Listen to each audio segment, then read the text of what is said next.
Hello, જય દ્વારકાધીશ મિત્રો, કેમ છો બધા? મજામાં ને? સ્વાગત છે તમારું મારી ચેનલમાં.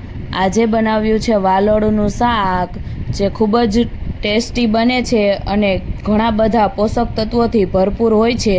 જો તમે પણ વાલોળનું શાક હજી સુધી નથી ખાધું તો એકવાર જરૂરથી આ બનાવજો, અને આમાં રહેલા પોષક તત્વો શરીરને ખૂબ જ ફાયદા કરે છે.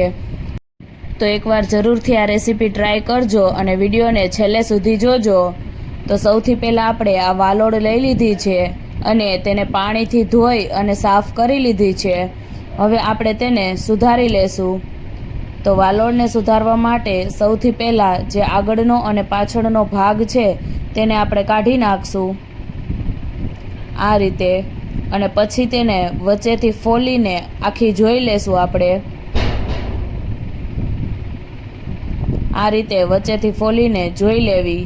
જો ખરાબ કે હોય તો ખબર પડી જાય, એટલે વચ્ચેથી ફોલીને જોઈ લેવી અને પછી તેના આ રીતે નાના નાના ટુકડા કરી લેવા. બધી વાલોળને આપણે આ રીતે વચ્ચેથી ફોલીને પછી નાના ટુકડામાં સુધારી લેશું.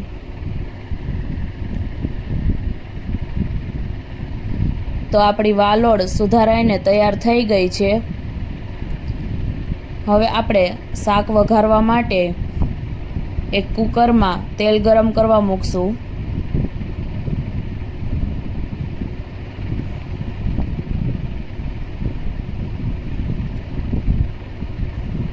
તેલ ગરમ થાય એટલે આપણે સૌથી પહેલાં તેમાં રાઈ નાખશું,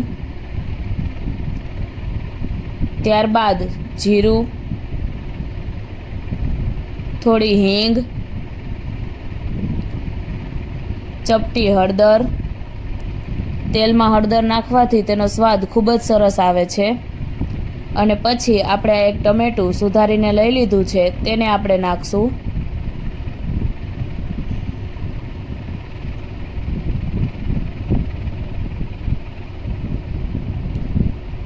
અને હવે આપણે જે બધી વાલોળ સુધારીને રાખી હતી તેને આપણે તેલમાં નાખી દઈશું.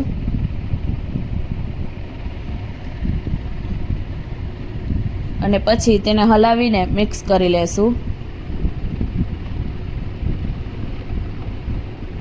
અને વાલોળના શાકને વધુ ટેસ્ટી બનાવવું હોય તો તેમાં એક આ રીતે રીંગણું સુધારીને નાખી દેવું, જેથી તે શાક સ્વાદમાં ખૂબ જ ટેસ્ટી બને છે. અને હવે આપણે તેમાં બધા મસાલા એડ કરી દઈશું. તો સૌથી પહેલાં અડધી ચમચી જેટલી હળદર,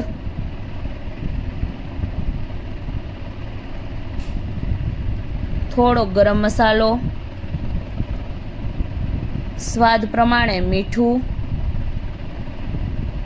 આ બધું નાખીને આપણે તેને મિક્સ કરી લેશું.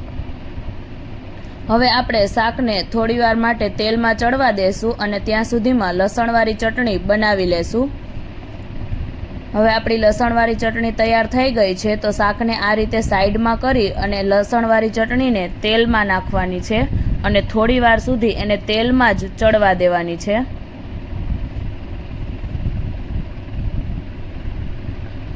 આ રીતે સાઈડમાં કરી શાકને અને તેલમાં જ આપણે લસણવાળી ચટણી નાખવી.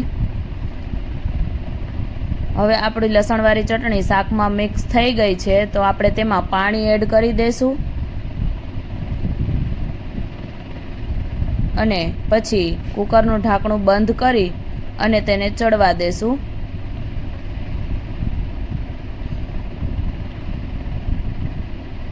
વાલોળના શાકમાં આપણે નોર્મલ શાક કરતાં 1 થી 2 સીટી વધારે કરવી.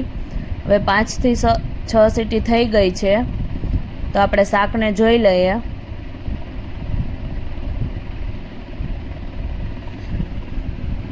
તો આપણું શાક એકદમ મસ્ત બની ગયું છે. તો ઉપરથી આપણે 1 ચમચી જેટલું ધાણા જીરું નાખી દઈશું અને થોડા લીલા ધાણા એડ કરી દઈશું. અને પછી તેને હલાવીને મિક્સ કરી લેશું. તો તૈયાર છે આપણું વાલોળનું શાક. જો હજી સુધી તમે આ શાક ન ખાધું હોય તો એકવાર જરૂરથી આ ટ્રાય કરજો અને કમેન્ટ કરીને જણાવજો કે કેવું લાગ્યું. ખૂબ જ ટેસ્ટી બનીને તૈયાર થાય છે અને વાલોડમાં ઘણા બધા પોષક તત્વો હોય છે. આમાં ફાઇબર ખૂબ જ વધારે માત્રામાં હોય છે જે પાચન તંત્રને સુધારે છે અને વાલોડ ખાવાથી હિમોગ્લોબિન પણ વધે છે. તો એકવાર આ હેલ્ધી શાક જરૂરથી ખાજો અને બનાવજો અને કમેન્ટ કરજો કે તમને કેવું લાગ્યું. અને અમારો વિડીયો ગમે તો લાઇક, શેર અને સબસ્ક્રાઈબ જરૂરથી કરી દેજો. અને આવી ગુજરાતી વાનગીઓના વિડીયો જોવા માટે અમારી ચેનલની એકવાર અવશ્ય મુલાકાત લેજો.